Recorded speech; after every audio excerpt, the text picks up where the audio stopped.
আমাকে মাছ নেই তাতে কোনো দুঃখ নাই, 22 দিন অবরোধ দিয়েছে তাতে আমরা অনেক খুশি। এবছর বন্যার কাবল বেশি, যার কারণে আমরা মাছ তেমন সমুদ্রে ধরতে পারি নাই।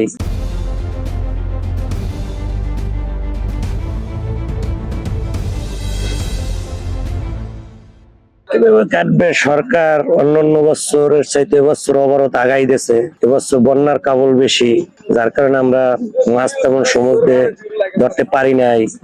তারপর ভারতের সাথে মিলেই দেয় নাই, এইদিকে আমাদের সমস্যা। এখন সরকার যদি আমাদের দিকে একটু শুনে আইতে চায়, সে যদি একটু অনুদান বাড়াই আমাকে দেয়, সে যা দেয় তাও আমরা ঠিক মতো পাই না। কোনো জেলে পায়, কোনো জেলে পায় না।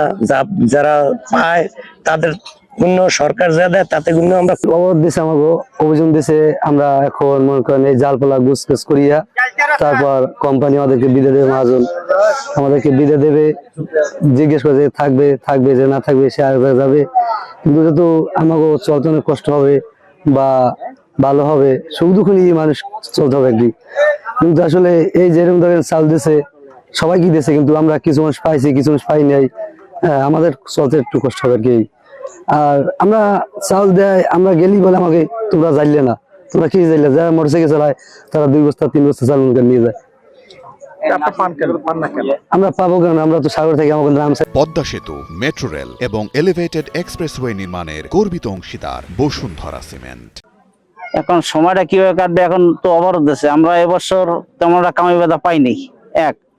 আর হলে যে আমাকে যেটু আমরা সরকার থেকে যেটু পাওয়ার, কিন্তু ওটু আমরা পাই না, ওটু আমরা পাই না।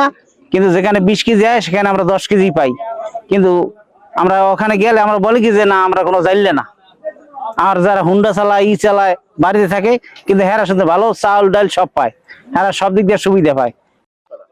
আমরা তো মনে করেন যে আপনার এই যে গাছের ট্রলিং গুলো আছে, জাহাজ ট্রলিং এ তো একেবারে ক্ষতি ওরা করি।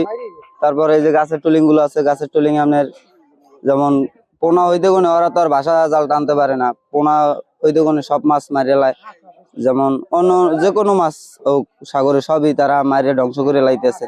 এরকম যদি চলতে থাকে তা ভবিষ্যতে আমরা মনে করেন, এখন তো এবছর কামাই পাই নাই, আর পরের বছর হইতে কোনে জালিয়ারা সব হয়তো যারা দাদন নেওয়া আছে তারা পলাই হয়তো ঢাকা যাইবে বা অন্য অন্য জায়গায় চলে যাবে। কারণ দেশ গ্রামে তো আর থাকার কায়দা নেই।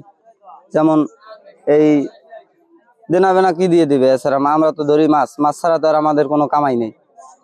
এই 22 দিন অবরোধ আমাদের থাকতে হবে বসে বাড়িতে।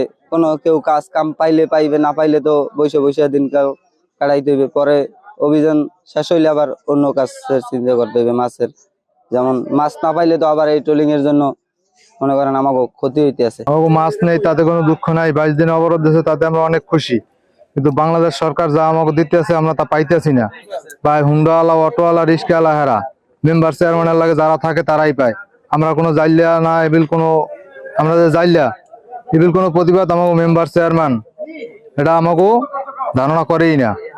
ঠিক আছে, ডক্টর ইউনূস স্যারের কাছে এই খবরটা পৌঁছে যাও। মাছ পাই না কেন? একমাত্র সারা বাংলাদেশ যত ট্রলিং চলতে আছে এই ট্রলিং বন্ধ হোক। ট্রলিং যদি এই ছোট ছোট মাছ ধরে হালায় তাহলে তো আর আমরা মাছ ধরতে পারবো না। আমাকে বাঁচার মতো কোনো কায়দা নেই। আমাকে কোম্পানি যা দেয় তা আমরা খাইয়ে কোম্পানির আরো গায়ে ঢুকিয়ে দিই। আমাকে নিজেও এমন একটা অবস্থা হয়েছে আমরা ঢাকা দিয়েও দিশা করতে পারবো না।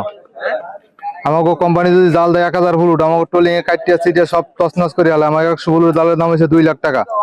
এগুলো আমার কোনো বাঁচার মতো কোনো লাইন নাই।